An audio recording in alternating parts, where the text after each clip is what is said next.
It's finally time that we get to assemble the Gundam. See you guys inside. Hey guys, welcome to today's video. As I said, we are finally going to build the Gundam. That has been on my work list for a long time because this is the last gun. Well, not the last because, well, let's be honest. I added its friend to the project that we need to build for the 08th MS-10 Gundam build. So we're finally getting forward moving that. We're working with the Rx79g units. I have the EZ8 already built, and I want to get the second one of these built so that we can start kind of figuring where we're going to put them, start looking at paint, and kind of start working down that road. Now, when I say build, I'm going to do as little gluing as possible to kind of make painting a bit easier. But the cool thing about these sets, these 1/100 scale sets, is there's not a lot of gluing. Most of this is pressed together, which is really cool. There are some instances where glue's needed, but also kind of the weird thing about these sets is you need a screwdriver too, because there's a nut and a bolt that we have to take care of in the process of building this guy. So we are gonna first, we're gonna look at the tools I'm going to use. Then we're gonna just time-lapse building this sucker, because man, I've been waiting to do this because these sprues have been on my desk and they need to go. Now, one of the things I will tell you, you guys will see me look at the instructions. Unfortunately, the instructions are not in English, so it's all numbers and letters that I have to work with. So it is going to slow me down. That's why I said time lapse. So hopefully while I'm building, you guys will see some cool, listen to some cool music, and we'll just have some fun. So let's hop over. Let's take a look at the tools we're going to use. All right, guys. So the tools that I'm going to be using for this project. I'm going to be using my handy dandy sprue holders. As you guys can see, they go right on the sprue. The sprue stands up. No clutter of sprue laying around my desk. I can stand them. I can organize them. One trick that I use sometimes is when I know a certain one is a certain one, I'll have a notepad over here and I'll paint a stripe of color on the top so I know that's the sprue I'm looking for. So that's one thing that I use. Now, if you're curious about these and are interested, I have these on my shop, MikeRise3dprintingshop.com, and you get 10 sets for 15 bucks plus shipping and handling. So if you're curious about those, go check those out. But also the rest of the tools, the glues, Tamiya extra thin cement, and good old super glue from Dollar Tree. So links for Amazon for those in the description. Need a really good pair of side cutters. These are the Monvit MC180s. I like these. They fit really well in my hand, and they do a really good clean cut. Next, as I said, we need a flat tip screwdriver for this project because this Gundam model has 2 sets of screws that will go into the arm joints. And actually, I apologize, I need a Phillips apparently, now looking at this. So I will go dig that out of the drawer. So gotta have a screwdriver for this project. Occasionally I need an X-Acto saw. I doubt I'm gonna need it for this project, but sometimes I do. And sometimes this is great for going across smooth panels and creating that scuffed damage look. So that's why this tool is sitting here. I probably won't use this today, but it is one that I tend to use a lot. A file for getting those little bit of burrs that sometimes don't come off all that easy to get the parts to fit together really, really smoothly. So files are very handy for that. And then the final 2, the mold line remover. This is Citadel's mold line remover, and I love this because it's great for getting burrs off from where it was connected from the sprue and just doing simple little mold line work. And the cool thing about it is, you guys can see, it will not cut me. So that's why I like this tool. I'm kind of a klutz. I tend to have a problem with that.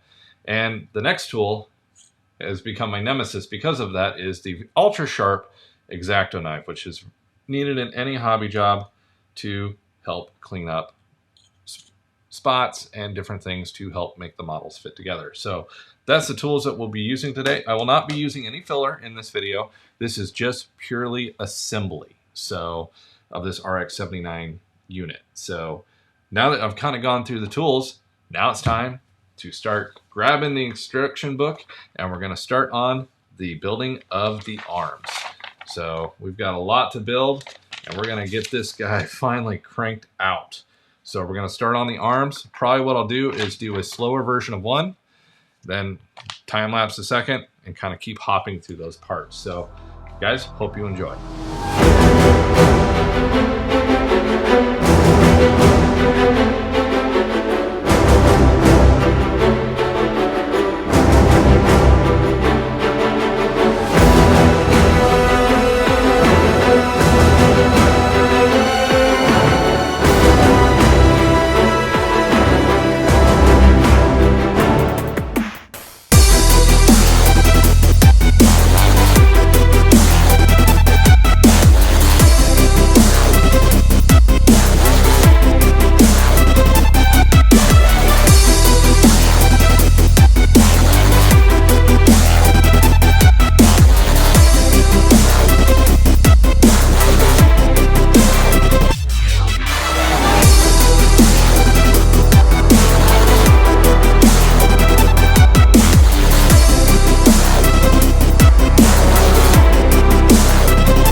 watching.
Alright guys, and that's the build. So we now have all three of our 08th MS-10 Gundams complete.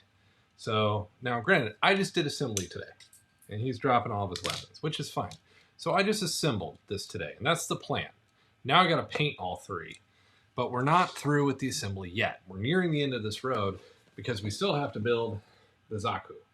This is next, and part of what I'm gonna do with the Zaku is I don't want to destroy this model, but I want battle damage destroyed Zakus. So keep an eye on the 3D printing channel as we build this guy and then take pieces of him and scan it to see if we can make some battle damage. So, and do some prints of battle damage and keep this model in pristine shape. So stick around. If you like what you saw today, if you enjoyed it, make sure you hit that subscribe button. Also, if you liked it, hit that like button. If you have any questions about what I did, how I did it, and what's going on, leave that down in the comments down below. Look forward to seeing you guys in the next video. Thank you. Check you next time.